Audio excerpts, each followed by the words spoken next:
you ever seen anything that might suggest that ghosts exist?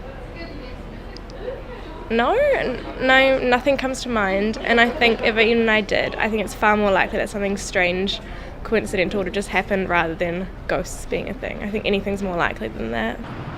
My grandchild with a towel on. He calls it himself a ghost, that's all. I was alone and I kind of felt like I wasn't alone.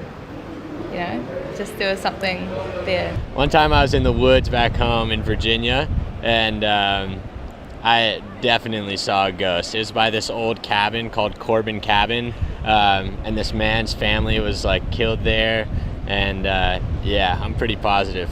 I had a vision of Jesus. But even while I was having the vision of Jesus, I was actually quite disappointed in myself, because I was like, oh my God, because Jesus turned up in this kind of silhouette in a doorway or something, and he had hair like yours, and he was obviously a white guy, and I was like, I know he's not a white guy, I know he doesn't look like that. I just picked up a vision of Jesus out of pop culture, and this is my religious experience. I mean, that's just pathetic.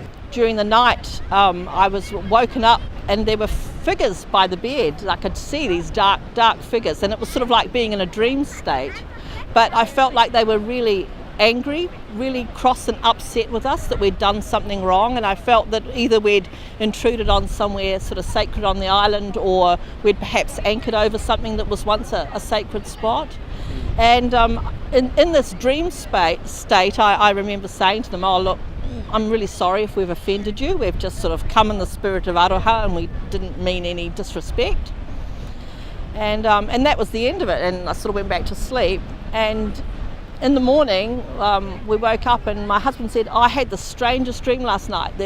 These people were here and they were really upset with us, and he'd had the same experience. So that was kind of like weird. I was walking up the driveway and we've got like tiers of driveway, like it goes up quite steep, and then there's the balcony. So from the bottom of the driveway you can see the top of the balcony. It's a 2-story house.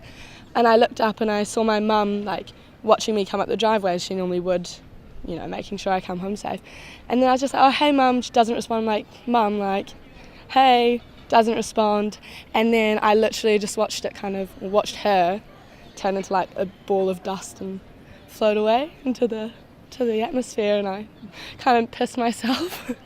I mean, that's a bit too much information, but that's how real it was to me. Like, I actually physically couldn't control it and called the police and was like, I think there's someone in my house, like, someone get here right now, and didn't go back into my house until someone was there. So My father passed away a few years ago, and my mother and I, that night that he passed away, we saw light in the room, and we didn't explain it. We thought it was a torch, and we tried to turn on the light, and when we did, we called out and no one answered, but when we turned on the light it just disappeared.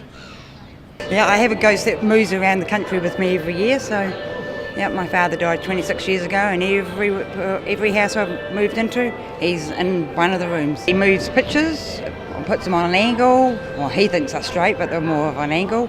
The toilet will flush, there's no one in the house, footsteps up and down the hallway, and it spooks the dogs out, but we've got used to it now, so that's great.